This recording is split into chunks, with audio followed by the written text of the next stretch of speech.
2874 रुपए का दोस्तों हवलदार का OROP 3 में। तो इस एक नायक की पेंशन में OROP 3 में 4022 रुपए की बढ़ोतरी होगी करके OROP 3 दिया जाए तो एक सिपाही का पेंशन में 4463 रुपए की बढ़ोतरी होगी। OROP 3 में न्याय की शुरुआत, पेंशन में जबरदस्त उछाल। जी हाँ दोस्तों, खुशी होगी कि आने वाले समय में OROP में एक गजब की जबरदस्त बढ़ोतरी की संभावना दिखाई दे रही है। जैसे आप देख पा रहे हैं OROP से जुड़ा हुआ ही पूरा वीडियो है और वीडियो बहुत ज्यादा महत्वपूर्ण है दोस्तों, इसीलिए आपसे बार बार आग्रह है कि वीडियो को पूरा देखिए, अंत तक देखिए, आपको अच्छा लगेगा। तो इस आदेश के बाद सरकार के माथे पर पसीना आ गया है दोस्तों। नमस्कार, वंदे मातरम।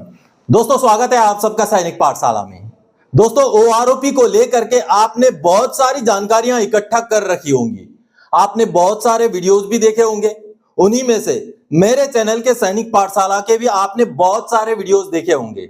लेकिन आज के इस वीडियो में मैं वादा करता हूं दोस्तों कि OROP से जुड़ी हुई ऐसी जानकारियां मैं आपके सामने रखूंगा जिसको आपको जानने के बाद कहीं ना कहीं खुशी भी महसूस होगी। दोस्तों माननीय सुप्रीम कोर्ट से अभी हाल फिलहाल में 2 दिन पहले एक खबर निकली है कि माननीय सुप्रीम कोर्ट ने सरकार को तगड़ा झटका देते हुए 2 लाख रुपए का जुर्माना भी लगाया और OROP की विसंगति को सही करने का एक अल्टीमेटम दे दिया।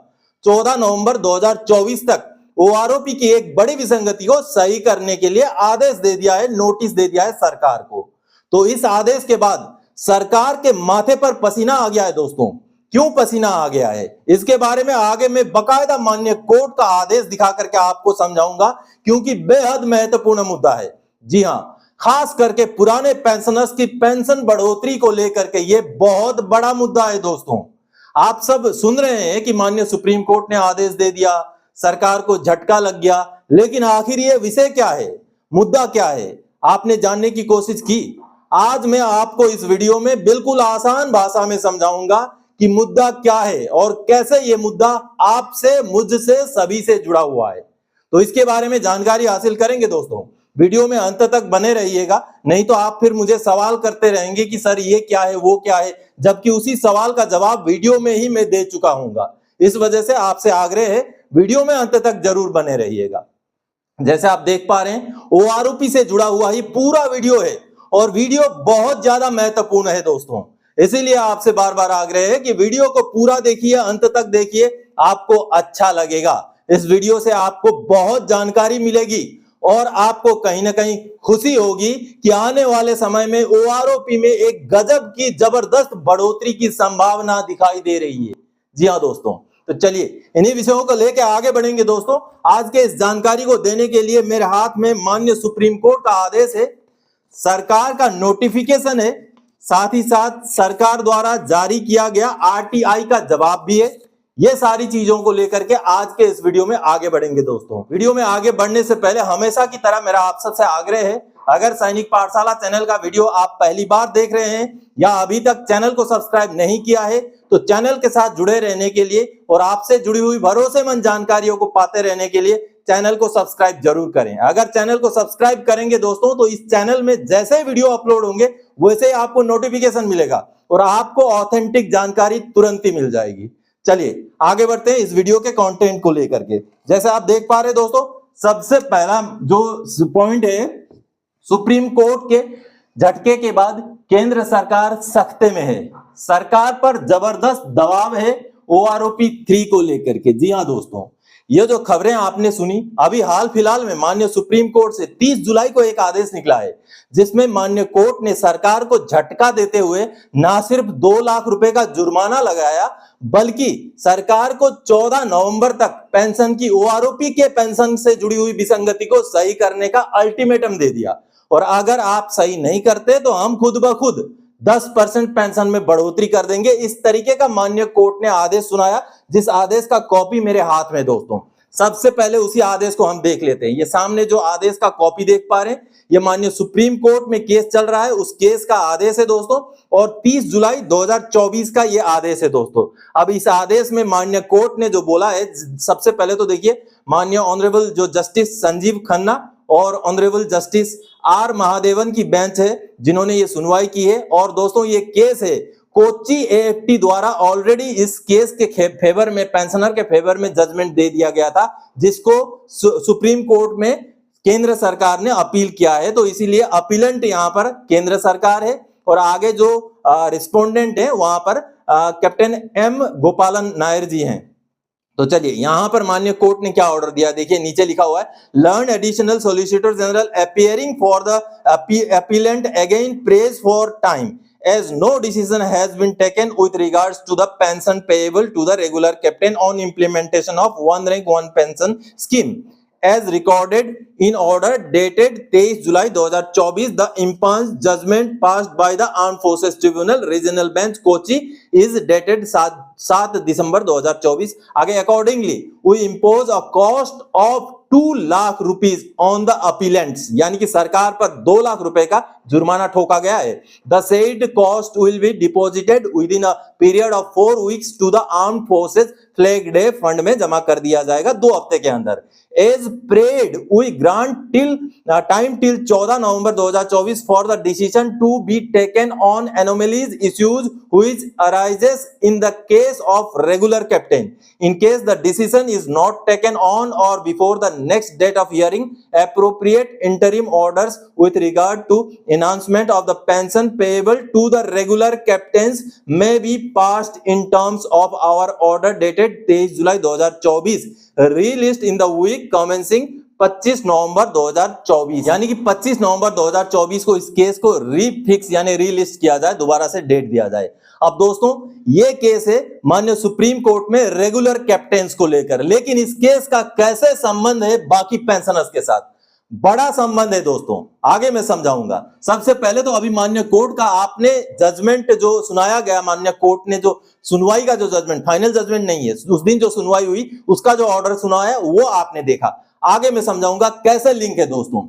Honourable supreme court defence pensioners को बड़ी खुशखबरी देने की ओर अग्रसर है। जी हां, माननीय सुप्रीम कोर्ट बड़ी खुशखबरी देने के ओर अग्रसर है। क्यों अग्रसर है? ओआरओपी में पुराने पेंशनर्स को हो सकता है 4463 एक सिपाही को। जी हां, एक सिपाही की अगर बात करें तो ओआरओपी 3 की अगर मैं बात करूं तो 4463, बेशक इससे भी ज्यादा का फायदा हो सकता है माननीय सुप्रीम कोर्ट के इस आदेश के, इस सुनवाई के बेस पर। क्या है आगे मैं लिंक करके आपको समझाऊंगा। तो चलिए आगे पहले समझ लेते हैं दोस्तों।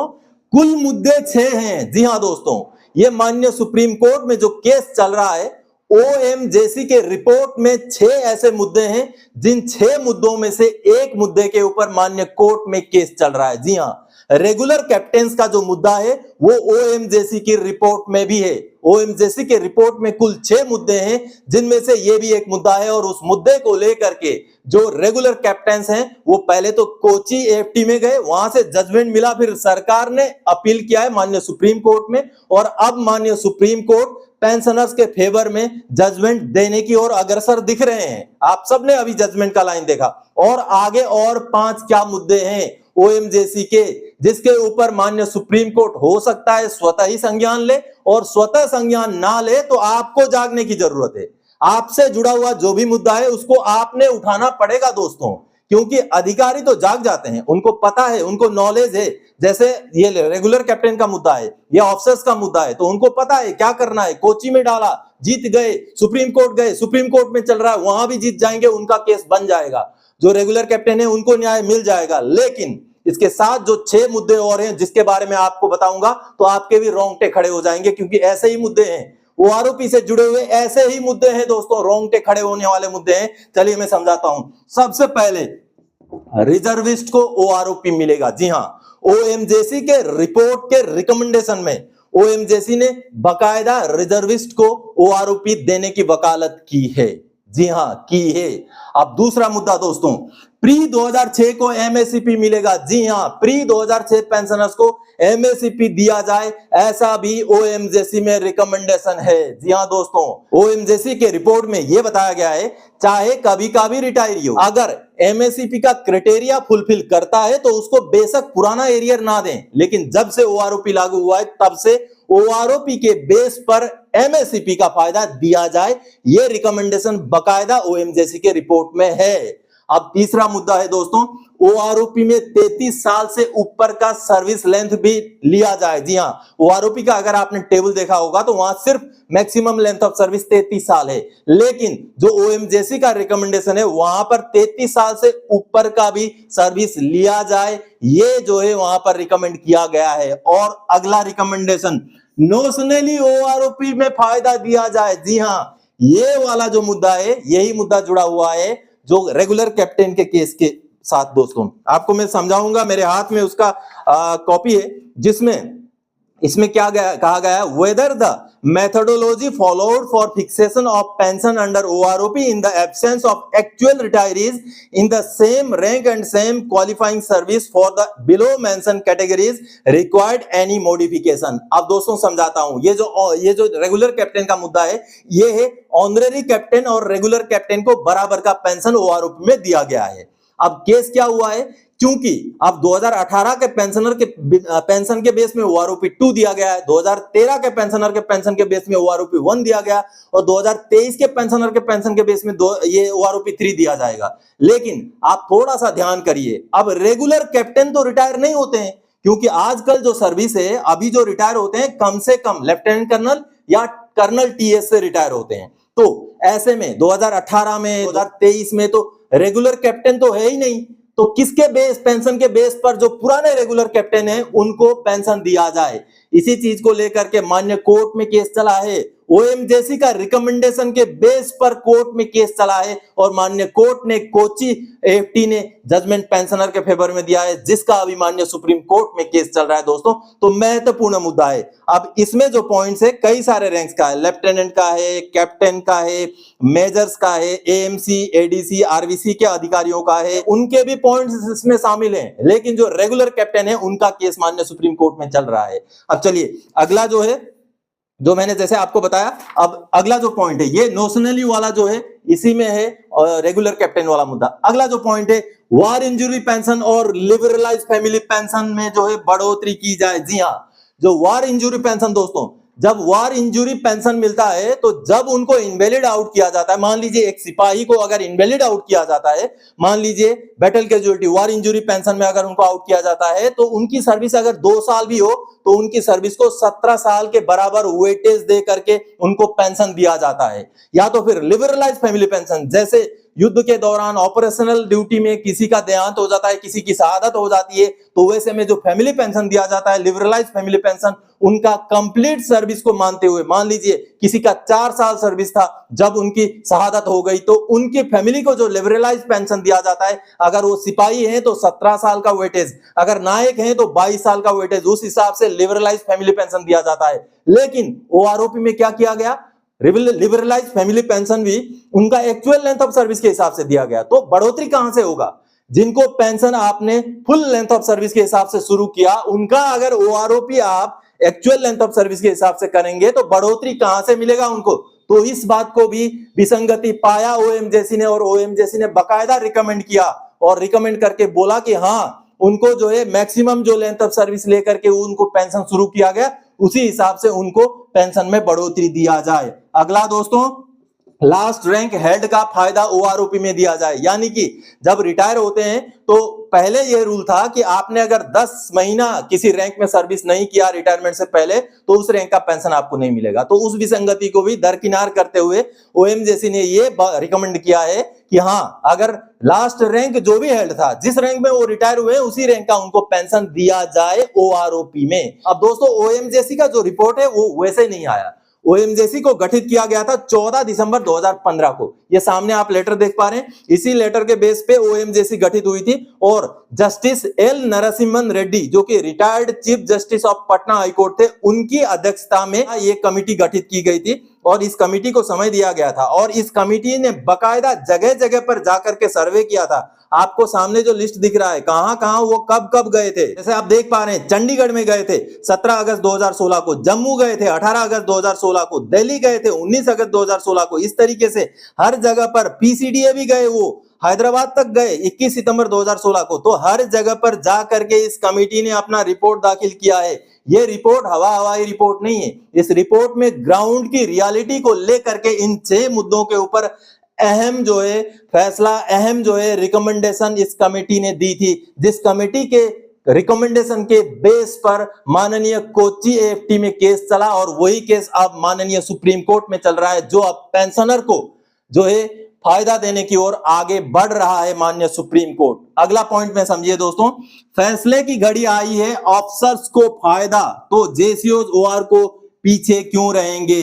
ओआरओपी 3 में न्याय की शुरुआत, पेंशन में जबरदस्त उछाल। जी हां दोस्तों, अब ये जो मुद्दा है माननीय सुप्रीम कोर्ट में चल रहा है, ये तो अफसर का मुद्दा है।